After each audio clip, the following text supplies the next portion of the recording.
आज हमारे चैनल पर हमारे साथ हैं, आप देख रहे हैं मेरे साथ एक फौजी भाई। लेकिन फौजी भाई ये सेना वाले नहीं हैं, ये फौजी भाई हैं शब्दों के साथ संघर्ष करने वाले, शब्दों के साथ लड़ने वाले। बहुत ही अच्छे सिंगर भी हैं, बहुत अच्छे राइटर भी हैं।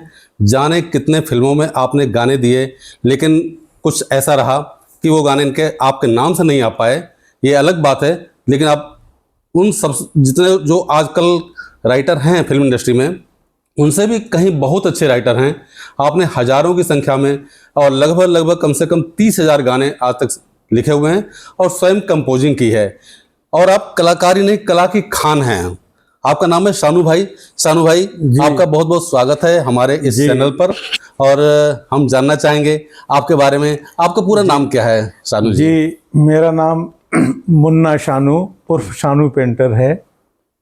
आप कहाँ के रहने वाले हैं? जी, ये बदायूं में कस्बा दातागंज पड़ता है, मैं वहाँ का निवासी हूँ। वर्तमान में आप वहीं रहते हैं क्या? जी जी, नहीं, वर्तमान में तो अब मैं यहाँ बरेली में, थाना किला पड़ता है बाकरगंज। अच्छा, मैं यहाँ निवास है मेरा। तो काफ़ी समय से आप यहीं निवास कर रहे हैं? कम से कम 20 साल से। इससे पहले मैं यहाँ ग्रेजुएशन में करके गया, यानी बरेली कॉलेज से। उसके बाद में मैं बॉम्बे पहुँचा। 1992, 93, 94 में वहीं रहा। कई फिल्मों में सॉन्ग दिए, कितनी फिल्मों में कंपोजिंग नदीम सरवन के साथ, यानी कंपोजिंग भी की मैंने। मगर वो कोई लोग भी मेरा नाम इसमें नहीं देते थे, सबने लोगों ने वहाँ बड़ा फ़ायदा उठाया मेरा। कई समीर ने भी दिहाड़ी पे मुझसे गीत लिखवाए, कई और भी गीत फिल्मों में लिखे हैं। मिलने की तुम कोशिश करना, वादा कभी ना करना, मदन पाल जी का नाम आता है, वो गीत मेरा लिखा हुआ है।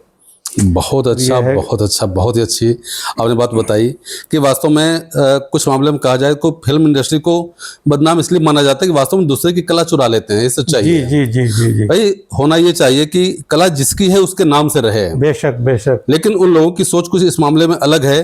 इसे हम बहुत ही एक गलत नीति बोलेंगे उस हिसाब से देखा जाए। बिल्कुल। तो आपको सभी लोग कहते हैं कि आप बड़े अच्छे कलाकार हैं। आपको, आप में कौन कौन सी कलाएं हैं? जी, अल्लाह ने, भगवान ने मेरे अंदर एक ऐसी प्रतिभा दी है कि मैं ऊपर वाले का लाख लाख शुक्रगुजार हूँ कि मुझे इतना मल्टी टैलेंट आप सब भाइयों के दुआओं से, अपने बड़ों के, बुज़ुर्गों की, अपने जो फिल्म इंडस्ट्री में लक्ष्मीकांत प्यारेलाल, यानी आनंद बख्शी जी और एच.डी. बर्मन साहब, इनको सबको मैंने देख करके मैंने सीख लिया। मेरी इतनी हैबिट पड़ गई, जो कि आज मेरे पास 35,000 गाने खुद के कंपोजिंग किए हुए हैं। और फिर 20 कलाएं मेरे अंदर मौजूद हैं। 20 कलाएं? जी तो बहुत है। 20। बताइए कौन कौन सी कला है आपके अंदर? पहले नंबर बांसुरी, पेंटिंग, आर्टिस्ट, पोर्ट्रेट, गज़ल, भजन, मनकबत, स्क्रिप्ट लिखना, बांसुरी बजाना, यानी 20 कलाएं हैं मेरे पास। और अभी सारी कलाएं मेरे अंदर मौजूद हैं। और मैं इसके स्क्रिप्ट, कितनी फिल्मों की मेरे पास स्टोरी है, जो आप लोगों के सहयोग से एक फिल्म मेरी फ्लोर पे आने वाली है, चल नदिया के पार। उसके सारे सॉन्ग मैंने लिखे हैं, स्टोरी मैंने लिखी है, डायलॉग्स मैंने लिखे हैं। चलिए, पहले हम अपने दर्शकों को थोड़ी सी आपकी बांसुरी सुना देते हैं। ठीक। दर्शकों सुनिए।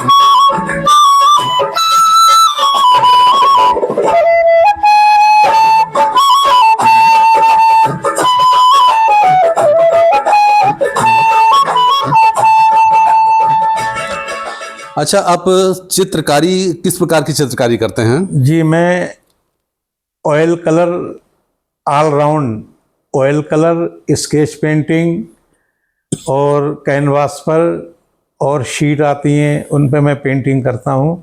मम्मी पापा की जो लोग बनवाते हैं, जिनकी डेथ हो जाती है। कुछ लोग बड़ी खुशी में बनवाते हैं, किसी का जन्मदिन होता है तो अपने बच्चे की बनवाते हैं।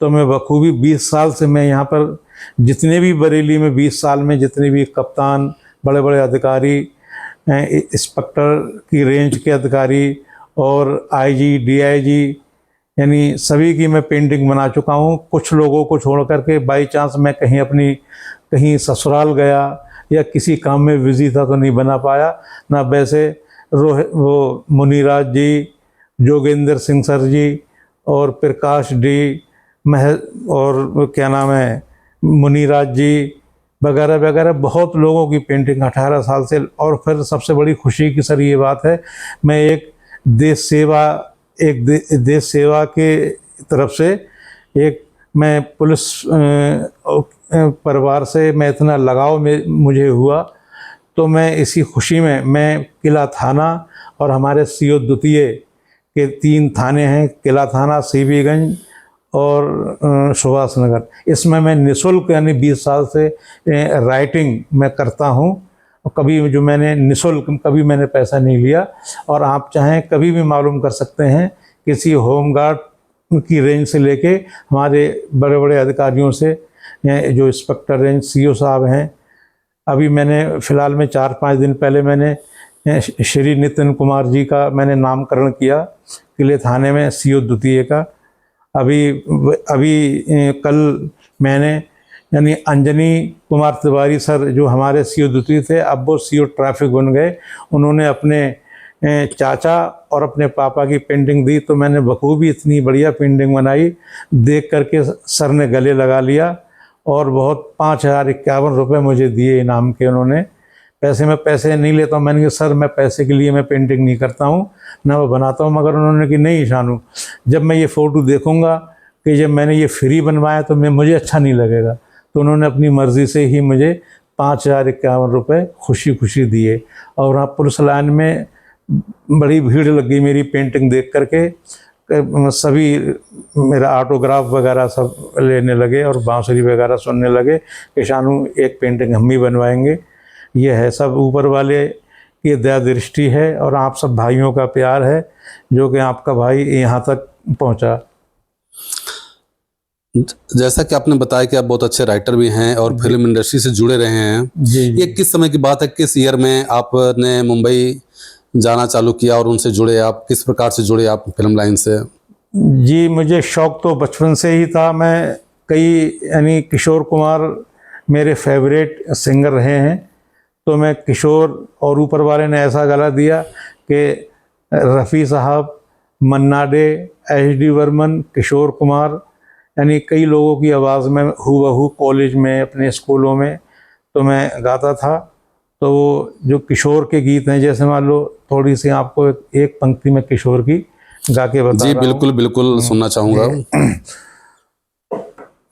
ये दिल ना होता बेचारा, कदम ना होते आवारा, जो खूबसूरत कोई अपना हम सफर होता हो ये दिल टिले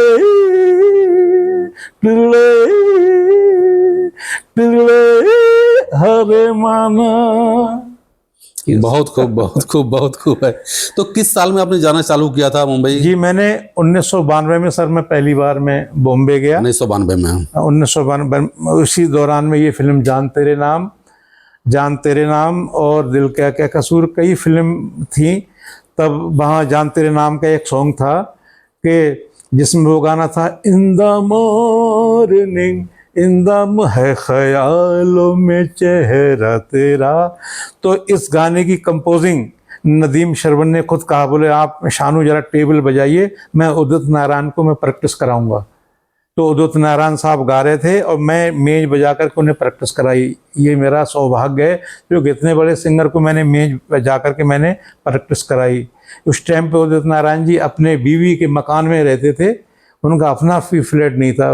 उस टाइम स्टार्टिंग थी उदित नारायण जी की। बहुत बढ़िया सिंगर है वो, उनका जवाब नहीं। भाई उन्होंने बड़ी हिम्मत बंधाई, बोले शानू आप हिम्मत मत हारना, बोले एक दिन आप कामयाब होगे, मगर कुछ कारण, कुछ परिस्थितियाँ कुछ ऐसी हुई तो मुझे वापस आना पड़ा। फिर मैं दोबारा 1994 में मैं गया था वहाँ। तो वहाँ का फिर ये है कि कोई गाइडलाइंस नहीं होने की वजह से, कोई गॉडफादर नहीं होने की वजह से, तो मेरे वहाँ मन नहीं लगा। और वैसे कलाएं इतनी थी, बांसुरी, पेंटिंग, शायर, गीतकार, कवि, कंपोजिंग करना, कई आवाज़ों में गाना, उर्दू अरबी लिखना, भजन लिखना, गज़ल लिखना, नाते पाक लिखना, मनकबत लिखना, पेंटिंग बनाना, फ़ोटो बनाना, स्केच बनाना।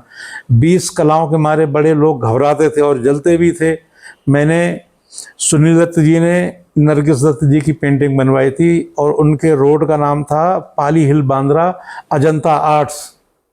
तो उनकी पेंटिंग भी मैंने पोर्ट्रेट बना के दी थी। जब हमारे संजय दत्त बहुत अच्छे इंसान है, उस टाइम पे उनके लिए वो स्मैक की लत लग गई थी, तो हमारे श्री सुनील दत्त साहब बड़े परेशान रहते थे। तो मैं खुद सांता क्रूज पे मैं उनका बैग वो होता है जिसमें पहिए लगे होते हैं, सांता क्रूज हवाई अड्डे पे मैं पहुंचा गया। सुनील दत्त जी बहुत लाइक करते थे भाई। पाली बांद्रा में उनका यानी बिल्डिंग है, अब तो बड़ी खूबसूरत हो गई है।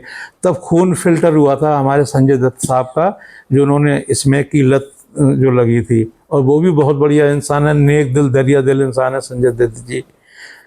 तो आपने जो नरगिस दत्त की पोर्ट्रेट बनाया था, ये कब की बात है ये 1993 की बात है। तो इधर कब तक आप जाते रहे, 92 से लेकर कब तक? हाँ, ये मैं 95 तक सर में जाता रहा। 95 तक? हाँ, 95 तक बड़े उतार चढ़ाव मैंने देखे वहाँ। मेन चीज़ ये थी सर कि वहाँ कोई गॉड फादर नहीं होने की वजह से, और वहाँ रहन सहन बड़ा महंगा ये है। वहाँ तो ये होता है कि जैसे मान लो कि किसी की कला छीनने के लिए, जैसे मान लो मैंने कि सॉन्ग लिखा, वो सोचते कि फ्री में सॉन्ग मिल जाए। और कुछ लोगों तो नाम भी फिल्मों में नहीं देते थे, ऐसी उन्होंने जेब में पैसे डाल दिए, 1000-500 रुपये डाल दिए, दे दिए बस। और जब भूखा इंसान क्या करता, जो अखबारों में अखबार बिछा करके सोना, वहाँ इतनी दिक्कत है। तो हम सोचते थे कि चलो इससे अच्छा चलो नहीं नाम आ रहा, कम से कम पेट तो भर रहा है। नहीं, देखिए, गॉड फादर ना होना एक ज़माने में बहुत मायने रखता था। इधर हालांकि कई लोगों ने संघर्ष करके अपनी जगह बनाई है, लेकिन उस समय ऐसी स्थिति नहीं थी। बिना गॉड फादर के वास्तव में समस्याएं बहुत ज़्यादा वहाँ पर थी। ये तो बिल्कुल सत्य बात है। तो लगभग वो 3-4 साल का टाइम रहा जो आप वहाँ आपने संघर्ष किया। जी जी जी। और कई फिल्मों में गाने भी दिए आपने। उससे पहले मैं दिल्ली में था, तो वहाँ मेरी पेंटिंग की शॉप थी सीलमपुर जाफराबाद में। तो वहाँ तो एक पचकुइयाँ रोड जो अंध विद्यालय था, वहाँ पचकुइयाँ रोड, वहीं के एक मोहम्मद सलामत, जिनको मैंने ब्रेक दिया सबसे पहले, तुम कहाँ चल दिए मेरा दिल तोड़कर, वो ही गाना उन्होंने बॉम्बे सुनवाया। उसी गाने से उनके लिए अजय देवगन और सलमान खान की फिल्म हम दिल दे चुके सनम में यानी संजय लीला भंसाली साहब ने उन्हें यानी चांस दिया कि वो टाइटल सॉन्ग है कि हम दिल दे चुके सनम। आप अगर यूट्यूब पे जाएंगे तो देखेंगे तो लिख करके आएगा मोहम्मद सलामत कविता कृष्णमूर्ति। वो मेरे गाने से ही इंस्पायर। सबसे पहले मैंने मोहम्मद सलामत को दिल्ली में स्टूडियो का मुंह में नहीं दिखाया सलामत के लिए। अब वो प्यारे लाल जी यानी लक्ष्मीकांत प्यारे लाल जी के ग्रुप में गाते हैं, बाहर फॉरेन कंट्री में गाते हैं, और बहुत अच्छा उनका गला है, बिल्कुल रफ़ी की तरह गाते हैं मोहम्मद सलामत। हमारी बड़ी इज्जत करते हैं, बात होती रहती है हमारी उनसे। यानी आपने जो कला की सीढ़ियाँ बनाई, जाने कितने कलाकार उन सीढ़ियों पे चढ़ के शिखर तक पहुंच गए हैं। जी जी जी, बिल्कुल बिल्कुल। ये सच्चाई है कि उन्होंने, उनमें वो कुव्वत नहीं थी, आपने उन्हें वहां तक पहुंचाया एक तरह से माना जाए। बिल्कुल बिल्कुल। बहुत सारे ऐसे गाने रहे जो फिल्मों में गए, लेकिन वो आपके नाम से नहीं गए। बिल्कुल बिल्कुल। ये तो फिल्म इंडस्ट्री में बहुत ज्यादा वास्तव में होता है। बिल्कुल हकीकत है। कि जो अच्छे राइटर हैं दूसरे गाने खरीद लेते हैं, वो बिल्कुल सही बात। उन्हें कॉपीराइट नहीं देते, वो कॉपीराइट अपना करवा लेते हैं उस पर। तो लोग उनका नाम जानते हैं, दुनिया उनका नाम जानती है, लेकिन असलियत में वो किसने लिखा वो कोई नहीं जान पाता। ये वास्तविकता है। एक मोहम्मद नियाज एक सिंगर हैं, तो उनकी काफ़ी गज़लें चली कि वो क्या तेरी कसमें हुई, क्या तेरे वादे हुए, एक ये था, और वो जनाजा मेरा उठने से पहले मेहंदी ना लगाना तुम। तो सर ये जो सिंगर है, सबसे पहले इन्हें भी मैंने चांस दिया दिल्ली में एस कल्याणी स्टूडियो में। सबसे पहले स्टूडियो का मुंह मैं ही दिखाने वाला हूँ, मगर ये है कि वो उनकी बहुत ही ये गज़लें हिट हुई।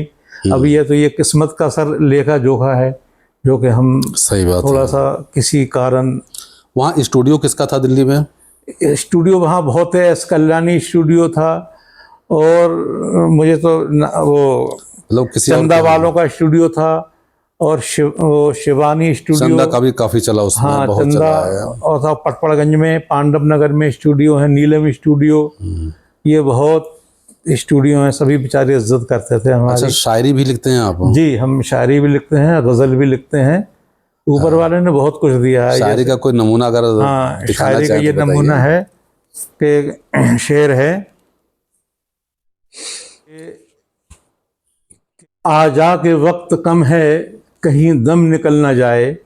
वाह आ जा के वक्त कम है कहीं दम निकल ना जाए, मेरी जान पे बन रही है ये ना हो कि तू ना आए। वाह वाह वाह वाह। दम है लबों पे मेरा, सांसें लगी हैं थमने, ये शाम आखिरी है कहीं ये भी ढल ना जाए। वाह वाह वाह, क्या बात है, क्या बात मेरे है। दफन से पहले मेरा दिल निकाल लेना, मेरे दफन से पहले मेरा दिल निकाल लेना, ये किसी को दे दिया है कहीं खाक हो न जाए। वाह वाह वाह, क्या बात है, क्या बात है।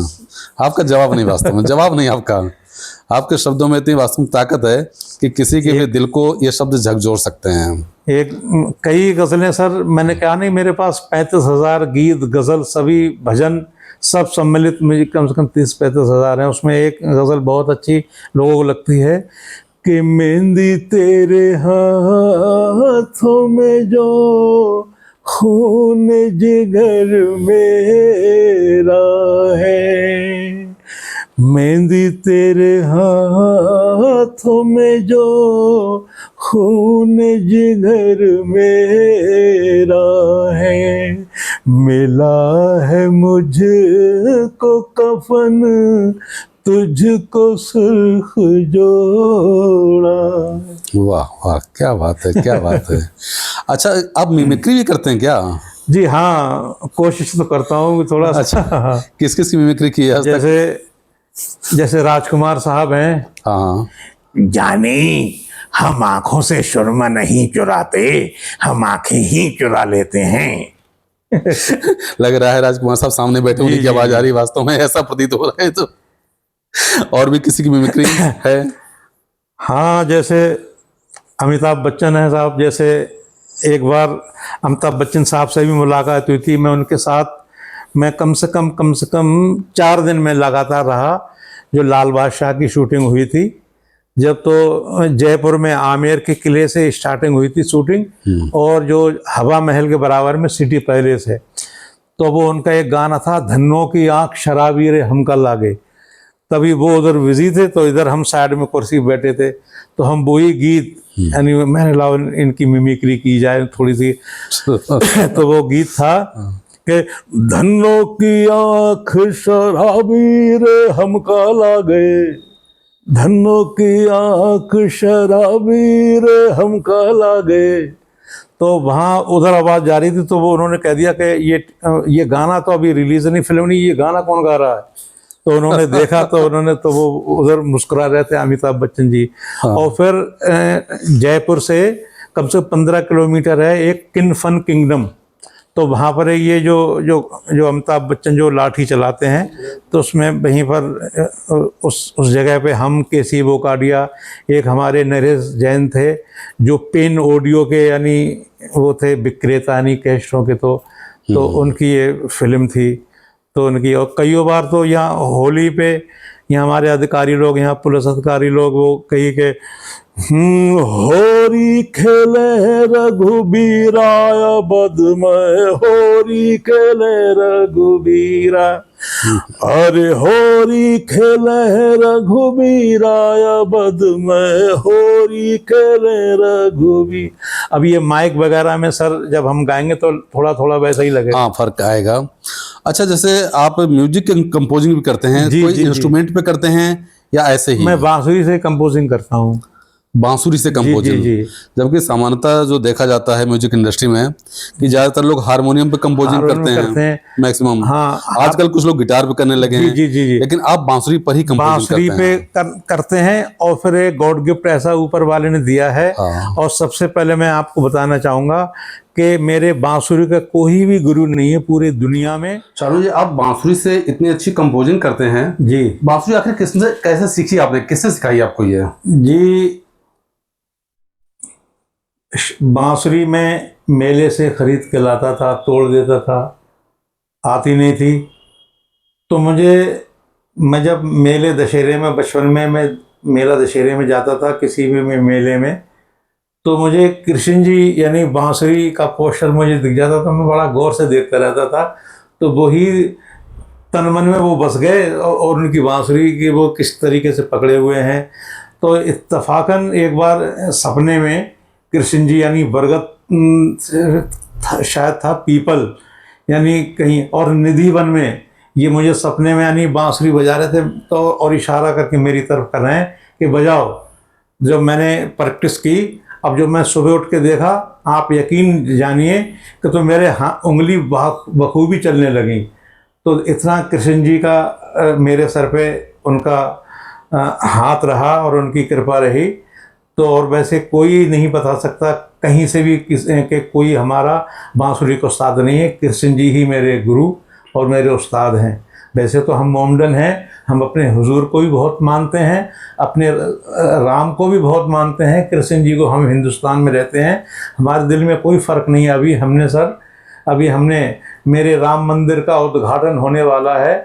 अभी मैंने वो ऐसा भजन गाया है, और मुझे यहाँ बरेली महापौर यानी मेयर साहब से इतना प्रेरणा मुझे मिली कि मैंने हर भजन में, हर सॉन्ग में उनका नाम मैंने ज़रूर लिया। मैंने जो मेरे राम मंदिर का उद्घाटन होने वाला है, अवध के भगवाधारी का अभिनंदन होने वाला है, ये यानी हमारे एक उस्ताद हैं, उनका कहना है कि अगर कोई भी ये इस टाइप का भजन पूरे हिंदुस्तान में दोबारा से ऐसा बना ले, क्यों उसमें 12 अंतरे हैं। उसमें मैंने अपनी बरेली के लिए, हमारे उमेश गौतम की स्मार्ट सिटी के लिए भी मैंने उसमें तारीफ़ की है मैंने। और एक बार जब उमेश गौतम जी जब वहाँ हिंदी फगवाड़ा में दूरदर्शन पे बोल रहे थे, तभी वो बोल के हटे, तभी मैंने तुरंत बांसुरी से ऐ मेरे वतन के लोगों ज़रा आँख में भर लो पानी। उन्होंने मुझे तुरंत बुलाया, बोले आप कहाँ रहते हो? मैंने कहा मैं किला बाकरगंज रहता हूँ। बोले आप मेरी इन्वर्टर से आइए। तो मैं सुबह ही इन्वर्टर से गया, बेचारों ने बड़ी इज्जत की मेरी बहुत ही। तब महापौर नहीं थे वो, तब उन्होंने कहा आप लगन लगाए रखिए शानू भाई, आप बहुत अच्छे कलाकार बन जाएंगे। मैंने उन्हीं की बात ध्यान में रख कर के मैंने प्रैक्टिस अपनी जारी की। आज मुझे इतनी उनसे उनसियत और मोहब्बत है, मैं हर भजन में उनका नाम लेता हूँ, और उनकी एक पेंटिंग रखी हुई है देने के लिए, वो भी मैं आपको अपने सर के चैनल के माध्यम से वो भी दिखाऊंगा मैं, पेंटिंग। और हमारे यहाँ जो हमारे छत्रपाल गंगवार जी हैं, उनके लिए भी मैंने गाया, हर हर मोदी घर घर मोदी बीजेपी सरकार, भारी वोटों से जीतेंगे छत्रपाल गंगवार। और जीत गए वो, बहुत ही हमारी इज्जत करते हैं जी।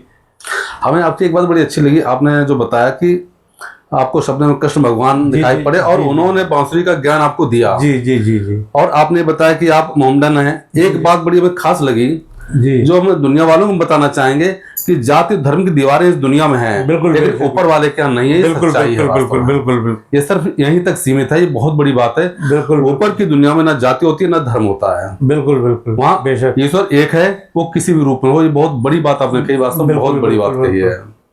और कुछ अपने बारे में खास आप बताना चाहें तो जी बताएं। मैं ये बताना चाहता हूँ कि मेरे पास देशभक्ति ऐसे ऐसे मैंने सॉन्ग लिखे हैं। मैं अपने बरेली के यानी सौहार्द के लिए मैंने कई सॉन्ग लिखे हैं, जिसमें मैं दो चार पंक्तियां सुना रहा हूँ। बिल्कुल बिल्कुल, कि अपनी बरेली के लिए कि जहाँ चैनो अमन लेकर आता है, नित नया रोज सवेरा, ये शहर बरेली है मेरा, वाह वाह। ये शहर बरेली है मेरा, जहाँ हिंदू मुस्लिम सिख ईसाई सब लोगों का बसेरा, ये शहर बरेली है मेरा, ये शहर बरेली है मेरा। देखिए इसमें एक शेर है कि मैं गंगा जमुनी तहजीबी कलाकार हूँ। तो कैसे लिखा है कि जहाँ आला हजरत दाना शराफत न्याज़िमिया है प्यारे, न्याज़िमिया है प्यारे, जहाँ लखनाथ बन खंडी नाथ चहु और है नाथ पधारे, चहु और है नाथ पधारे, यहाँ हम सब ने सौहार्द बनाकर चैनो अमन बिखेरा, ये शहर बरेली है मेरा, ये शहर बरेली है मेरा। शानू जी, आपने अभी हाल में बरेली में रहते हुए बरेली के लिए कुछ विशेष कार्य किए हों अपनी कला के संबंधी, तो कुछ हमें जानकारी दीजिए। जी, वैसे तो कितने पुलों पे मैंने पेंटिंग वगैरह, यानी शिव जी की और खिलाड़ियों की मैंने पेंटिंगें वगैरह बनाई। अभी हाल ही में हमारे सर जो अभी मौजूदा हालत में हैं, अनुराग आर्य जी, तो जब वो वहाँ से उनका अपने आवास से गुजर होता था तो वो वहाँ सामने जो गंदगी देख करके तो उन्हें बड़ा नागवार गुजरता था। बोले ये कितना लोगों ने यहाँ कूड़ा करकट डाल दिया, मार बदबू सी आती थी। तो फिर वहाँ पर यानी नगर निगम वालों से कहा गया, फिर उन लोगों ने यानी ठेकेदार को यानी ठेका दिया, तो ठेकेदार ने मेरे जैसे कलाकार को बोले ये शानू भाई इस काम को अंजाम देंगे, बहुत बढ़िया।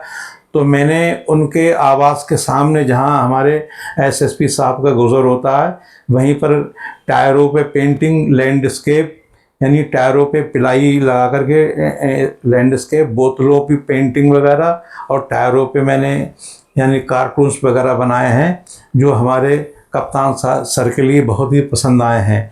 और इस फिर मैंने सनी चौधरी साहब जो भमौरा में ऐसो थे, तो उन्होंने पेंटिंग सर की बनवाई थी, अनुराग आर्य जी की। तो वो सर को मैंने इंस्टाग्राम पे मैंने भेजी, तो सर ने बड़ी तारीफ़ की, पूछा कि आप कहाँ रहते हैं शानू, तो बड़ी उन्हें पसंद आई वो पेंटिंग। और मेरी तमन्ना है उन्हें मैं एक लाइव बांसुरी में सुनाऊं और मैं अपनी कला का प्रदर्शन उनके सामने कर सकूं। अभी हाल में उत्तर प्रदेश में एसआईआर का काम हुआ है, उसमें कुछ किया है आपने क्या? जी जी जी, हमारे बाकरगंज में एक बाल विवेक बस्ती है बाकरगंज में, तो वहाँ हमारे सब बीएलओ सब इकट्ठे होते थे, बड़ा परेशान रहते थे कि वो बहुत ही उनके ऊपर दबाव था। तो फिर मैंने ये सोचा क्यों ना हम इनका थोड़ा सा एडवर्टाइज कर दें। तो फिर मैंने एक सॉन्ग लिखा कि एसआईआर का फार्म 2 दिन में जमा कराना है, बीएलओ का हाथ बटाना है। ये मैंने गाना लिखा और सारे बीएलओ सब इकट्ठे हुए थे और मैंने संदेशा दिया। मैंने अपनी बांसुरी से भी। शानू भाई, बहुत बहुत बहुत बधाई आपको। वास्तव में आप जैसा कलाकार हमें बरेली मिल जाएगा, हमें तो ऐसी उम्मीद ही नहीं थी वास्तव में। और वास्तव में हम कहना चाहेंगे आप बरेली की शान है वास्तव में। ये दुनिया आपको नहीं पहचान पाई, ये दोष हमारा और आपका नहीं, ये दुनिया का दोष है। ये दुनिया आपको नहीं पहचान सकी अभी तक, दुनिया का दोष है ये वास्तव में। और हम आपको शुभकामनाएं देते हैं कि आपने जो भी लिखा है वो दुनिया में बहुत आगे पहुंचे। और इसी के साथ आपने हमारे चैनल के लिए समय दिया, हम आपका बहुत बहुत आभार व्यक्त करते हैं। धन्यवाद। एक बार दर्शकों को फिर मैं आपके बांसुरी सुना देता हूँ।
जय हिंद।